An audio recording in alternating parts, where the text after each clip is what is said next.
വചനസാരം വചനസാരം.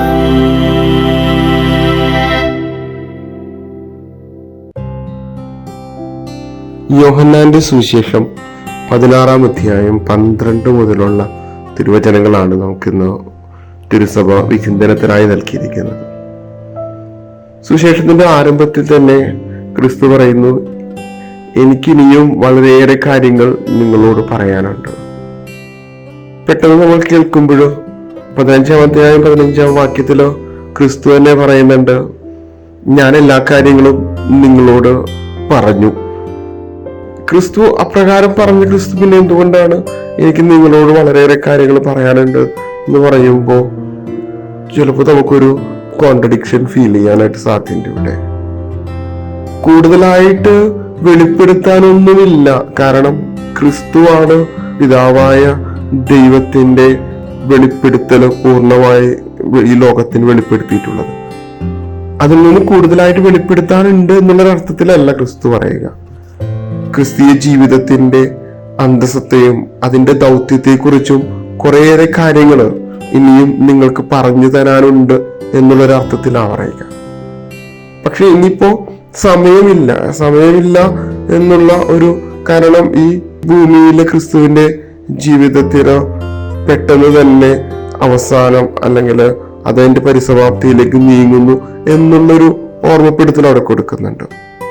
എന്ന് കരുതി നിങ്ങൾ വിഷമിക്കേണ്ട എന്നുള്ള ഒരു വലിയ വാഗ്ദാനമുണ്ട്. പരിശുദ്ധാത്മാവ് ഈ കാര്യങ്ങളൊക്കെ നിങ്ങൾക്ക് വെളിപ്പെടുത്തി തരും. പരിശുദ്ധാത്മാവിന്റെ സഹായത്താലും നിങ്ങൾ കൂടുതൽ ക്രിസ്തീയ ജീവിതത്തെയും ദൗത്യത്തെയും ക്രിസ്തു സംഭവങ്ങളുടെ ആ പൂർണ്ണതയെക്കുറിച്ചും അല്ലെങ്കിൽ ക്രിസ്തു സംഭവങ്ങളിലൂടെ ദൈവം നൽകിയ രക്ഷയെക്കുറിച്ചും കൂടുതലായിട്ട് അറിയും എന്നുള്ളൊരു വാഗ്ദാനം, ഒരു ഉറപ്പുകൂടി ശിഷ്യന്മാർക്ക് ക്രിസ്തുവിടെ കൊടുക്കുന്നുണ്ട്. പരിശുദ്ധാത്മാവിനോട് ചേർന്ന് മനനം ചെയ്യുമ്പോൾ, ധ്യാനിക്കുമ്പോൾ ആത്മാവിന്റെ പ്രചോദനങ്ങളെ ഉൾക്കൊള്ളാനും ക്രിസ്തീയ ആത്മീയതയിലേക്ക് ആഴപ്പെടാനും ശിഷ്യന്മാർക്ക് നമുക്ക് ഓരോരുത്തർക്കും സാധിക്കും എന്നുള്ളൊരു വസ്തുതയാണ് ക്രിസ്തു ഇന്നത്തെ സുവിശേഷത്തിൽ നമ്മോട് പറയുക. അതോടൊപ്പം തന്നെ പരിശുദ്ധ ത്രിത്വത്തിന്റെ ആ അന്തസത്ത, പരിശുദ്ധ ത്രിത്വം എപ്രകാരം പൂർണ്ണതയിൽ ബന്ധപ്പെട്ടിരിക്കുന്നു, ഒന്ന് പിതാവ് പുത്രനും പരിശുദ്ധാത്മാവും എങ്ങനെ ഐക്യത്തിലായിരിക്കുന്നു. കാരണം വ്യത്യസ്തമായിട്ടുള്ളതൊന്നുമല്ല ആത്മാവ് വെളിപ്പെടുത്തുക, പിതാവിൽ നിന്നും ക്രിസ്തുവിൽ നിന്നും ഉള്ള കാര്യങ്ങൾ തന്നെയാണ് പരിശുദ്ധാത്മാവ് വെളിപ്പെടുത്തുക എന്ന് പറയുമ്പോൾ ആ പരിശുദ്ധ ത്രിത്വത്തിന്റെ ഐക്യത്തെയും പരിശുദ്ധ ത്രിത്വത്തിന്റെ ഏകത്വത്തെയും കുറിച്ച് നമുക്ക് വളരെ വ്യക്തമായിട്ട് ഈ വാക്കുകളിൽ നിന്ന് മനസ്സിലാക്കാനായിട്ട് സാധിക്കും.